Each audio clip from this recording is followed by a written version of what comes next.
She's invisible, deadly, and impossible to stop. The Wraith is coming. Betrayed by her own country and hunted across continents, Lila Arden turns the tables with precision kills that leave even the world's most powerful men terrified.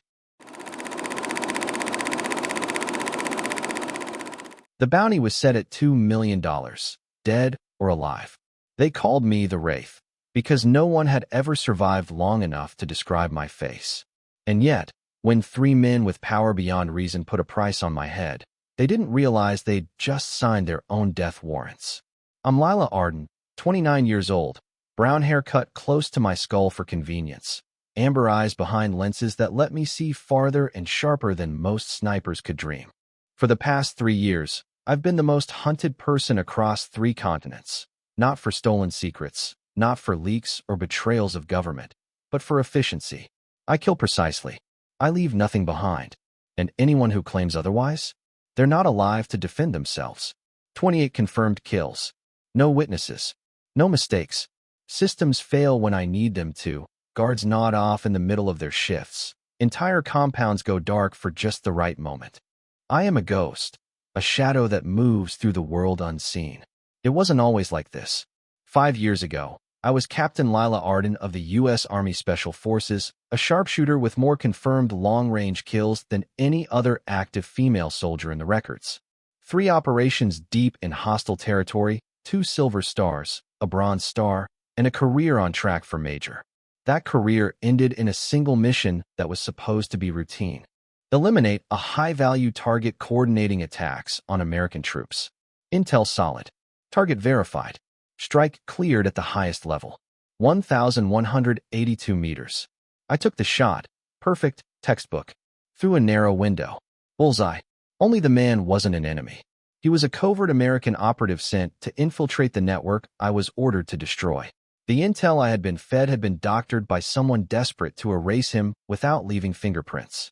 When the truth came out, I faced a choice. Take the blame and vanish quietly, endure a dishonorable discharge, or face a court-martial and decades behind bars for killing a fellow soldier. I chose a 4th path. I disappeared. 6 months later, 3 officers responsible for the falsified intel were dead, each eliminated with the same impossibly precise shot, each scene immaculate, each death untraceable. That was when I stopped following orders. When I set my own rules, with one commandment only: betrayal demands retribution. Have you ever been betrayed so deeply that you had to reinvent yourself to survive? I have. And let me tell you, some people are far too dangerous to trust. For the next 18 months, I worked alone.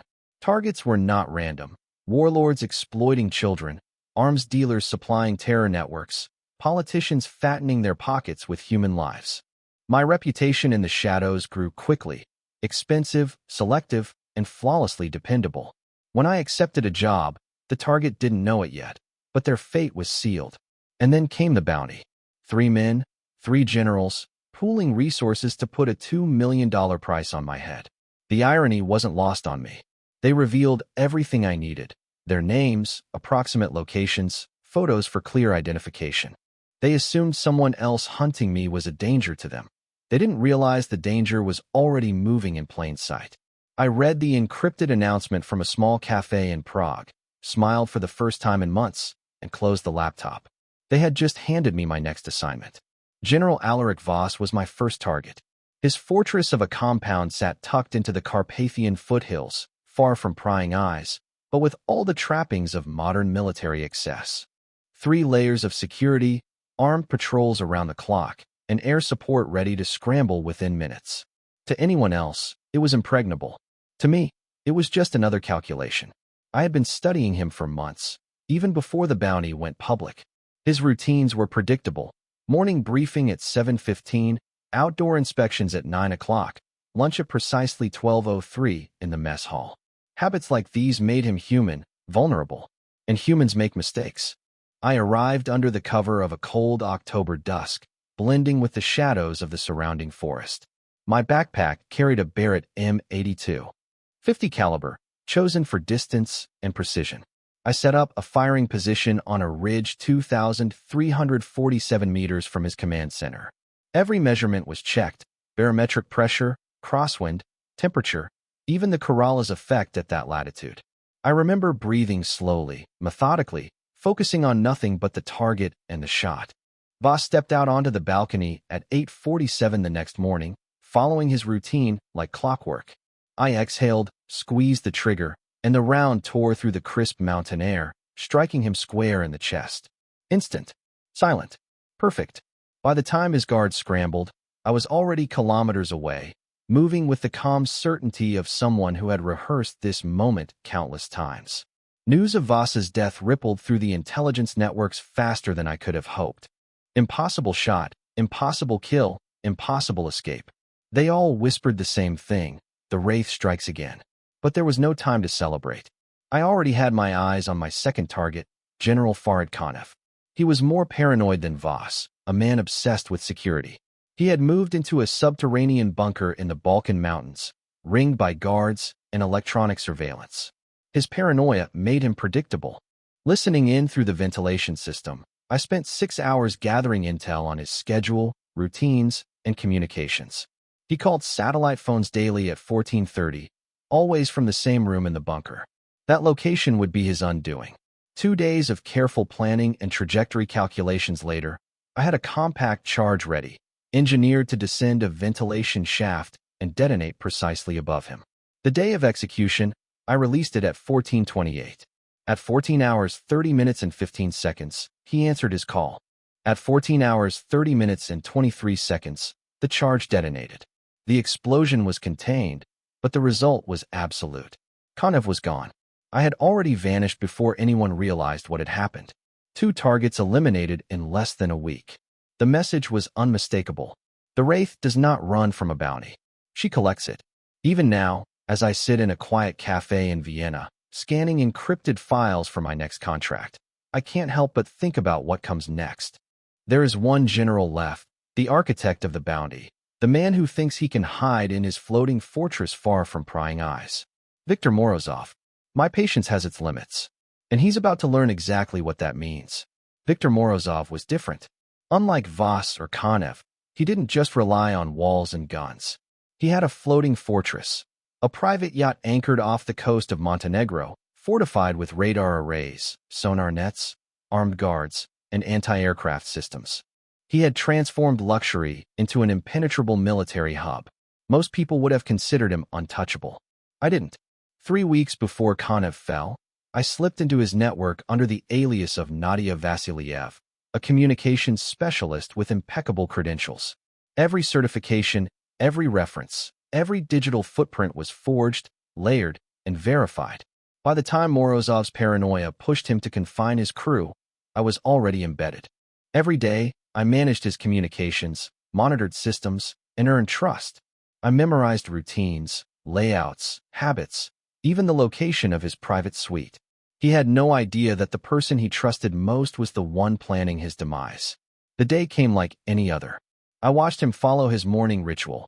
Wake at 6:30, light exercise on deck, review security logs. At precisely 8:47, he entered his private office to review encrypted reports from his enterprises.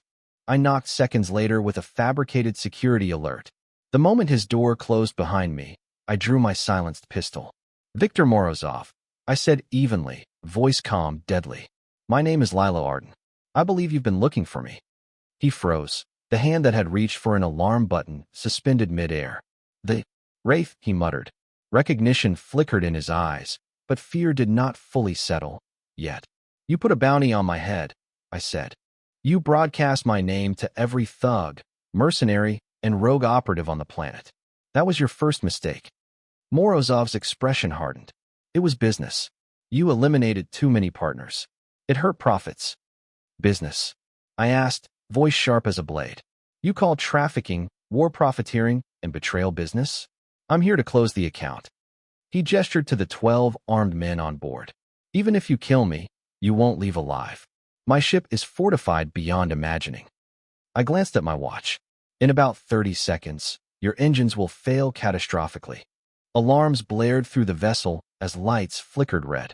Morozov's men scrambled, but it was too late. His floating fortress had become a prison. Every electronic system I had touched over the past 3 weeks had been rewritten, rerouted, sabotaged. Chaos reigned, and I moved silently to his office. "Any last words?" I asked. "Only one question," he said, voice tight. "You've killed all three of us. What comes next for the Wraith?" I paused. I sent a message. "To anyone who thinks hunting me is profitable." Silencer hissed softly. "One shot. One final target." Viktor Morozov's empire ended before noon. By the time his men forced open his office, he was gone, and the Wraith had vanished once more. Cameras failed, DNA traces erased. Nothing remained but the echo of precision, the shadow of inevitability. Within 12 hours, the world knew. The bounty was collected. 3 generals eliminated, $2 million paid, a warning delivered. The Wraith wasn't prey. She was a predator. The world didn't know my face, my name, or my methods. All they saw were results. 3 generals dead in less than 2 weeks, each eliminated with a precision that made even elite forces question their own security measures. The bounty had been a trap for me. They had no idea they'd built their own obituary. News traveled fast through encrypted channels, criminal networks, and mercenary forums. By the time Morozov's body was discovered, whispers were spreading. The Wraith doesn't just survive the hunt, she orchestrates it. I stayed in a small apartment in Prague for a week, letting the chaos settle. From there, I monitored the fallout. Konev's private army had splintered. Factions fought over scraps of power, exposing corruption and criminal dealings that had been buried for decades. Morozov's mercenary network collapsed overnight. Without his control, lieutenants brawled for influence, leaking secrets and contracts that governments and rival syndicates had long hoped to hide. Even more consequential, whistleblowers in the U.S. Pentagon began surfacing. Evidence of systemic betrayal, the very kind that had ended my career, was now exposed, forcing investigations that had been stalled for years. My vengeance had inadvertently created a wave of accountability. It was ironic, almost poetic. I didn't linger to watch it all unfold. My work wasn't done, and the world never paused to acknowledge heroes in the shadows. Within 2 months, I had shifted my focus from revenge to purpose. The next contract came encrypted, urgent, and morally unambiguous. Ling Chun, a businessman using shipping firms as a front, had abducted hundreds of children across Southeast Asia. His operations were protected by corrupt officials, making legal intervention impossible. The bounty was $500,000, pulled by a coalition of human rights groups desperate for action. This wasn't about survival anymore. This was about necessity. My targets were no longer merely corrupt or greedy. They were predators whose continued existence inflicted real suffering. Children were at stake. Lives that had no voice, no protection, and no hope. I closed the dossier and exhaled. A pattern had emerged. Every individual I targeted had operated within networks shielded by wealth, power, or fear. They assumed impunity. That assumption was always their greatest weakness. I had learned the system's blind spots, its predictable flaws, and its reliance on trust. A currency I no longer honored for anyone but myself. As I packed my laptop, my tools, and my weapons, I realized something fundamental about my path. The Wraith wasn't just about revenge anymore. I had become a force that even the world's most untouchable men feared. I was a ghost in the machine, a presence that could correct injustice when the law and government failed. By nightfall, I was on a flight to Singapore, heading toward the complex where Ling Chin's operation thrived. I didn't have the luxury of time. The children's lives depended on speed, precision, and ruthlessness, qualities I had honed over years of betrayal and necessity. Some lessons are learned in blood. Some truths only reveal themselves when the world turns against you. I had learned both, and I carried them like a weapon sharper than any rifle or explosive. Singapore was a maze of steel, glass, and neon. From the air, the city gleamed like a jewel. From the ground, it was a labyrinth of shipping containers, warehouses, and shadowed alleys where crime hid behind legitimate trade. Ling Chin's operation was buried somewhere in that web, protected by layers of security, surveillance, and corrupt officials. But predictability was my ally. Every empire has weak points. Every predator leaves a trail. I arrived under the guise of Lian Hua, a logistics consultant with credentials validated by months of careful digital fabrication. Every aspect of my cover was airtight, professional certifications, social media traces, financial histories, and references that could survive the closest scrutiny. By the time Chin's men verified my identity, I was already inside their network. My first task was observation. I spent 3 days moving through shipping yards, warehouses, and offices, memorizing routines, security shifts, access points, and communication methods. Chin trusted his lieutenants implicitly, and they trusted me implicitly. That trust was a weapon. Each night, I returned to my safe house and plotted trajectories, escape routes, and contingencies. I studied shipping manifests, satellite images, and employee rosters. I cataloged guards' habits down to the second. One misstep, one assumption, and hundreds of lives would hang in the balance. This was no longer just about precision. It was about timing, psychology, and control. On the fourth night, I located the core of Chin's operation, a massive warehouse disguised as a container terminal on the outskirts of the city. Hundreds of shipping containers were moved daily, some filled with legitimate goods, others concealing human cargo. The children were hidden in containers labeled as electronics, food supplies, or industrial machinery. I marked entry points, ventilation shafts, and surveillance blind spots. Every detail fed into my plan. My goal wasn't only to eliminate Chun. It was to dismantle the entire trafficking network with minimal collateral damage. Precision now had a broader definition. Lives depended on it. Communication with my contractor was limited and encrypted. Any exposure, any trace, and the operation could be compromised. I double-checked devices, encrypted channels, and self-erasing data caches. My identity was no longer Lian Hua. Lila Arden was the shadow moving through the system, unseen, unstoppable. The final step was preparation. Explosives, electronic overrides, and tactical gear were staged in a hidden compartment near the warehouse. I simulated every movement, every potential obstacle, and every reaction from Chin's guards. The timeline was tight. 2 weeks before his network expanded further into Southeast Asia, tripling its reach. Failure was not an option. I took a moment to breathe, the city lights reflecting off the water below. I had become something far more dangerous than a soldier or an assassin. I was the unseen arbiter, the hidden hand correcting the injustices that law and politics ignored. The stakes had never been higher, and the consequences of inaction were intolerable. Tomorrow, I would step fully into the lion's den, and Chun would not see the Wraith coming. Dawn in Singapore was a deceptive thing. The city awoke in a haze of humidity and neon, but in the shadows of the industrial district, darkness lingered longer than it should. I moved quietly, fully armed, every step measured, every sound calculated. The warehouse loomed ahead, my entry point, my battlefield, my target's prison. I slipped through a service gate, disabled the electronic locks with a precision override, and melted into the shadows of the container stacks. Guards patrolled predictable paths, heads down, unaware of the shadow weaving through their midst. One misstep, one careless glance, and everything would collapse. Not just my mission, but hundreds of innocent lives. I started with reconnaissance inside the warehouse. Containers stacked 20 feet high formed a labyrinth, each labeled to conceal the children's location. Ventilation ducts ran along the ceiling, surveillance cameras rotated on fixed circuits. Every system had a rhythm. Every routine had a flaw, and I intended to exploit every one. My first move was silent elimination. 2 guards stationed near the central storage bay were a threat to any infiltration. I approached from the shadows, neutralized them with non-lethal, precise force. Knockouts, not kills. No bodies, no blood. A warning pulse to anyone watching. This ghost leaves only what she intends to. Next, I accessed the shipping manifests. Patterns emerged quickly. Container 1425 and 1426, marked as industrial electronics, were hiding children. They had been there for days, likely hungry, scared, and unaware of how close rescue had come. My heart tightened, but only briefly. Emotion had no place in operations that demanded precision.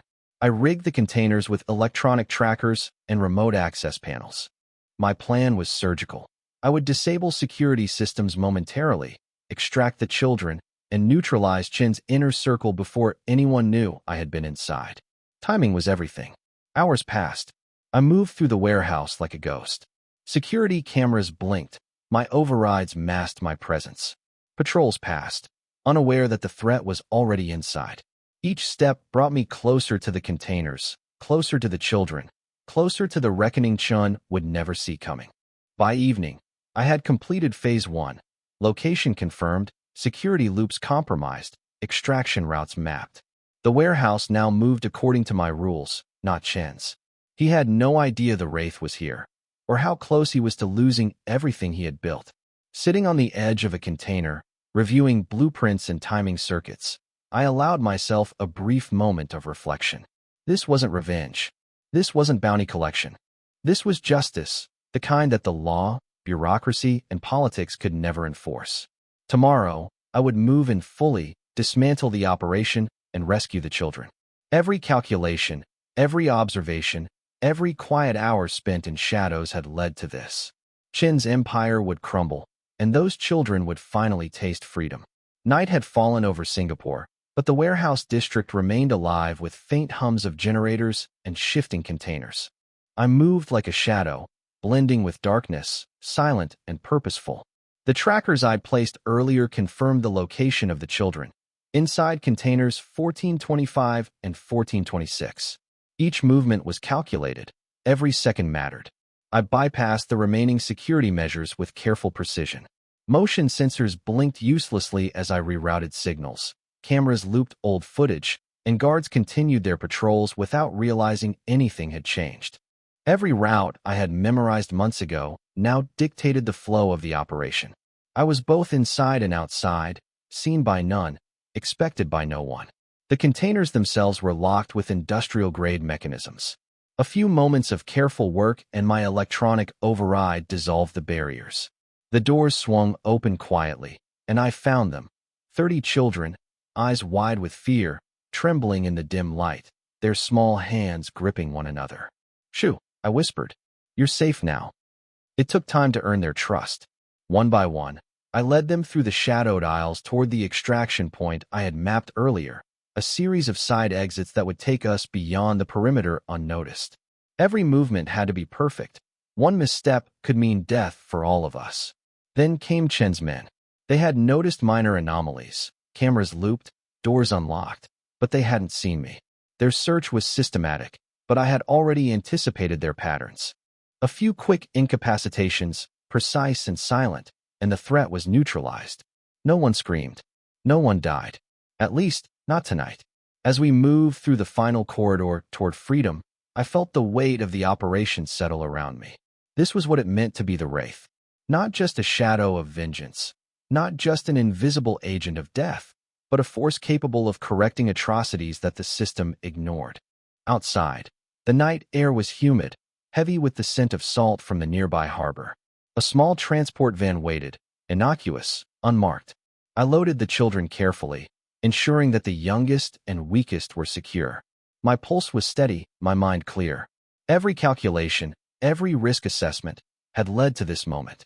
The drive to the safe house was tense, but uneventful. We moved quietly, avoiding main roads, tracking patrols, and circumventing surveillance. By the time we arrived, the children were exhausted but safe. Their tears had dried, replaced with cautious relief. I watched them settle in, finally allowed a breath I hadn't taken in hours. Justice was slow in most hands, but tonight, it was immediate. I had dismantled part of Chen's empire, saved lives, and sent a message to the underworld. Some predators are not untouchable. But there was one final task remaining. Ling Chen himself still lived, and he would soon learn that no amount of wealth, influence, or security could shield him from the Wraith. Ling Chen thought he was untouchable, a king in his own domain, protected by corrupt officials, armed guards, and shadowed networks spanning continents. He had no idea the Wraith was closing in. Tracking him wasn't complicated, it was methodical. I had studied his habits, the way he moved through the warehouse, the routes he favored, even the guards he trusted most. Predictable patterns were a predator's weakness, and I had memorized every one.